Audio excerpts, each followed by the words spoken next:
Rusiyada son günlər baş verən Yekaterinburqda, Sverdlovsk vilayətində baş verənlər və studiyamızda qonaq var dostlar. Ceyhun Məmmədov, Azərbaycan parlamentinin üzvü və Milli Məclisin Rusiya-Azərbaycan dostluq, artıq biraz bunu istehzanən. Parlamentlər arası. Bəli, parlamentlər arası, bəli, komissiyasının üzvü, qrupunun üzvü və Ceyhun müəllim, dostluq, dostluq indi biz əvvəl xüsusilə canfəşanlıqla deyildi. Amma indi baş verən hadisələr, Azal təyyarəsinin vurulmasından sonra, üstündən nə qədər vaxt keçdikdən sonra Azərbaycanlı soydaşlarımıza qarşı, nə olsun onlar Rusiyanın vətəndaşıdır, edilən hərəkətlər, yəni bu dostluqdan əsər əlamət qalırmı getdikcə?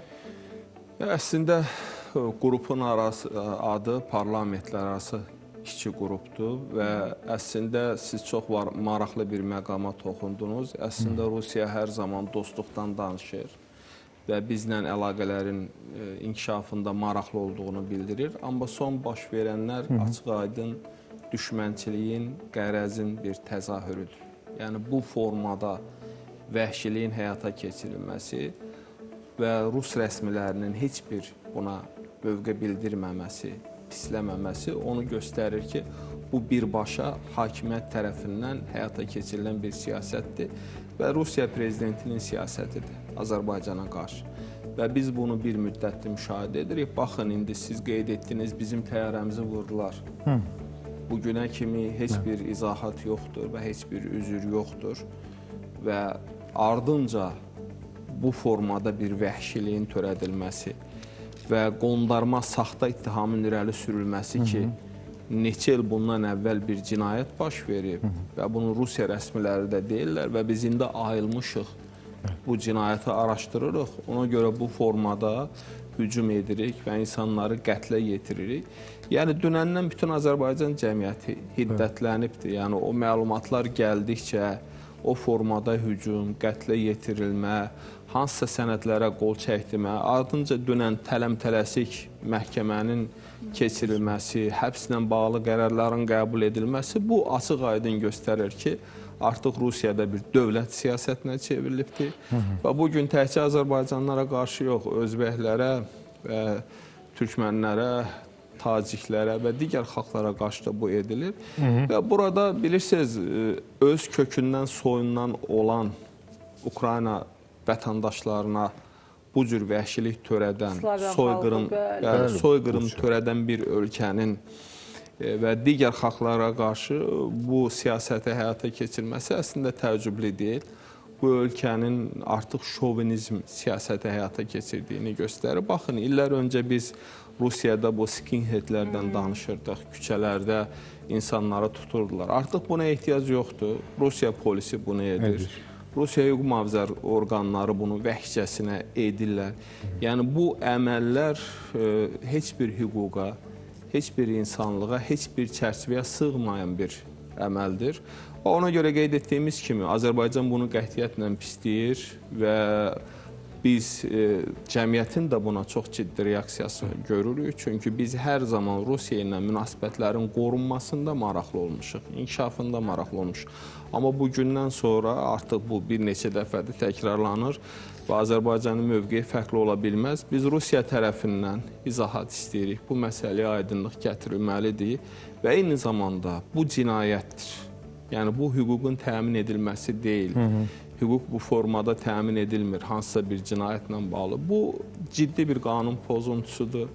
Bu, eyni zamanda cinayətdir. Həmin o hadisəni törədən insanlar da, hüquq mühafizə orqanlarının nümayəndələri də ciddi şəkildə cəzalandırılmalıdır. Yəni, belə ümumi açıqlamalar bu, təbii ki, Azərbaycanı qane edə bilməz.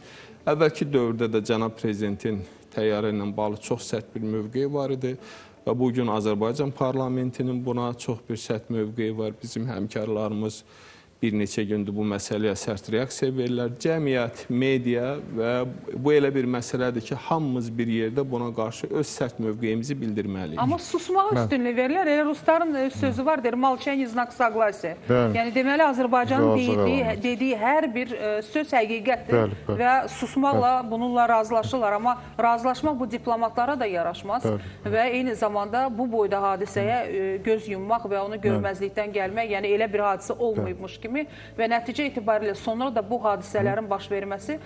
Cəməm, onsuz da ruslar kifayət qədər dünyada təkləniblər.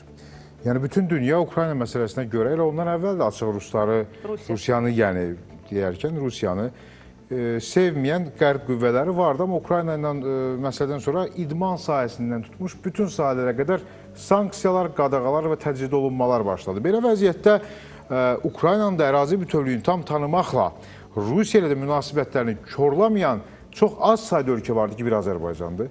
Kifayət qədər rusların yaşadığı bir Azərbaycan, bir Bakıdan danışırıq. Belə vəziyyətdə... Və beynəlxalq hüquq normaları çərçivəsində bu münasibət da vardı və üstəlik Rusiyanın daxili iqtisadiyyatında hərəkət verici qüvvə bazarlarından tutmuş böyük ticarət mərkəzinə qədər yenə Azərbaycanlılar var orada. Yəni, ruslar onsuz da qısnanmış vəziyyətdədirlərsə, Rusiya hökuməti, indi yəni, bu vəziyyətdə niyə özünü vəziyyətin bir qədər də qəlizləşdirir? Yəni, kimdir bunda maraqlı? Azərbaycanla münasibətlərin korlanması məsələsi. Ümumiyyətlə, bilirsiniz, nə qədər təhlil edirsən... Düz gəlmişsin. Bəli, yəni bu heç bir məntiqə ağla sığmayan bir davranışdır. Mən bunu bir neçə dəfə demişəm, siz çox gözəl vurğuladınız. Bugün dünyada Rusiya qarşı bir nifrət var. Yəni, bütün Avropa ölkələri Rusiya ilə əlaqələrini kəsiblər. Sanki Rusiyada kimlərsə azdan çoxdan əlaqəsi qalan keçmiş Sovet respublikaları ilə də Rusiyanın əlaqələrini qırmaq istəyirlər. Yəni, bizim bugünə kimi Rusiya ilə həqiqətən də normal münasibətimiz olub. Yəni, cənab prezidentin Rusiya rəhbəri ilə bir dostluq münasibəti var idi. Baxın, biz heç zaman siyasətimizdə Rusiyaya xəyanət etməmişik. Azərbaycan hər zaman dürüst siyasət həyata keçirib. Amma dəfələrlə Ermənistan bu xəyanəti Rusiyaya edibdir. Amma bu dostluq münasibətinin müqabilində biz bunu görəndə, biz bu yanaşmanı görəndə, təbii ki, Azərbaycanın buna sərt reaksiyası mütləq şəkildə olmalıdır. İndi baxın, yəni bunlar tarix boyu bu faciələri törədiblər. 18-19-cu əsrdə ümumiyyətlə bugünə kimi Azərbaycan xalqının başına gətirilən müsibətlərin bir çoxunda Rusiya bilavasitə iştirak edib. Qarabağın işğalında bilavasitə iştirak edib. Xocalının törədilməsində bilavasitə iştirak ediblər. 20 yanvar faciəsini və çoxlu sayda saya bilərik. Deportasiyaları kim törədibdir?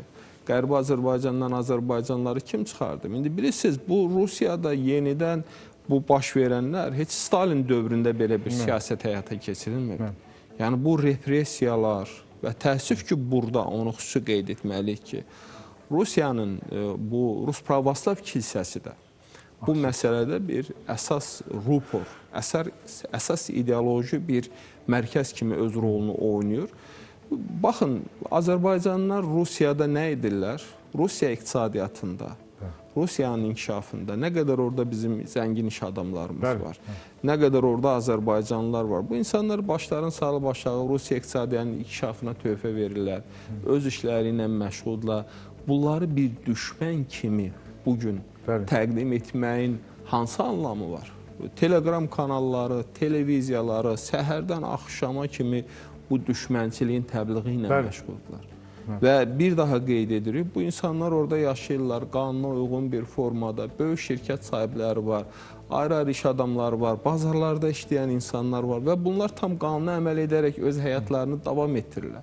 Birdən-birə gəlib bu formada insanlara, yəni bu siyasəti bu formada həyata keçirmək, yəni onlara qarşı aşağılayıcı indi yəni heç bir ifadə uyğun. Sanki terrorçu tuturlar. Yəni heç terrorçuya o cür münasibət yoxdur. Yəni bu adamlar evlərində oturublar. İndi evdə uşaq var, evdə qadın var, evdə yaşlı insanlar var. Yəni bu adamın evidir. Adam qapını döyür, qapını açmağa macal tapmamış, qapını sındırıb girirlər içəri. Bu nədir? Yəni bir qayda var, nə sanksiya var, nə bir sənəd var bu formada və bu onu göstərir ki, bir daha qeyd edirik ki, bu məsələ Putinin siyasətidir. Əlbəttə. Rusiya dövlətinin özünün məqsədli bir siyasətidir. Güya hansısa formada, hansısa dövlətləri, xalqları bunları öz düşüncələrində cəzalandırmağa çalışırlar. Amma bir daha qeyd edirik ki, bunlara son qoyulmalıdır. Bunlar, yəni, düzdür, indi Rusiya onsuz da heç bir qaydaya, qanuna əməl etmir. Amma bizə qarşı bunun edilməsi isə bir daha qeyd edirik ki, qəbul edilməzdir və yol verilməzdir. Ceyhun bəy, mən biləm ki, biz hamımız artıq bilirik ki, bugün artıq hər kəsə məlumdur ki, Azərbaycanda olan bütün o mədəniyyət tədbirləri ləğv olunub. Müxtəlif festivallardan, Rusiyadan olan artistlərin adları çıxarılıb afişalardan. Eyni zamanda bu yaxınlarda Azərbaycan Milli Məclisi ilə Rusiya Dövlət Duması arasında 23-cü bu parlamentlər arası əməkdaşlıq görüşü olmalı idi, əməkdaşlıqla bağlı. Bu da ləğv olunub. Ssenari, belə deyək, tam münasibət düzəlməsə, bu, belə deyək də, ssenari necə inkişaf edə bilər?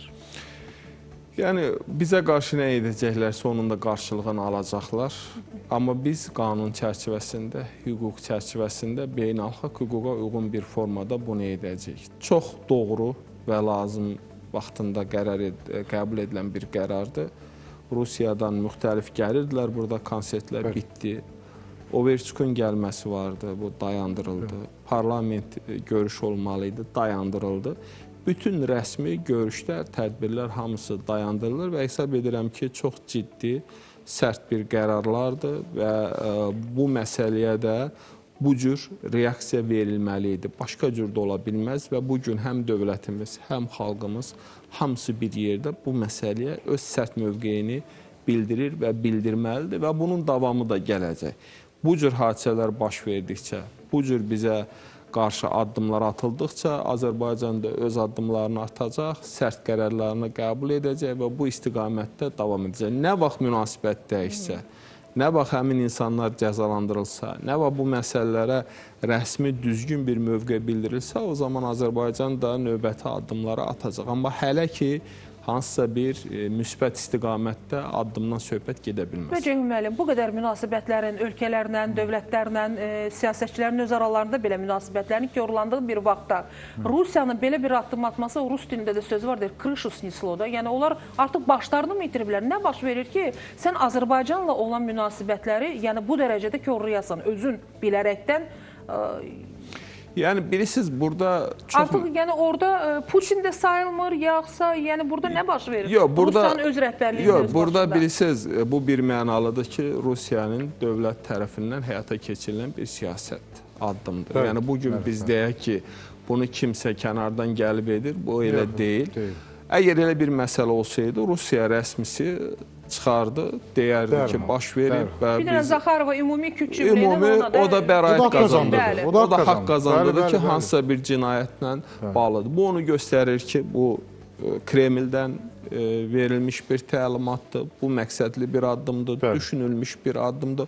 Və burada mən düşünürəm ki, itirən də məhz Rusiya olacaq. Yəni, Rusiya ilə bizi kommunikasiya əlaqələr var, iqtisadi əlaqələr var və s.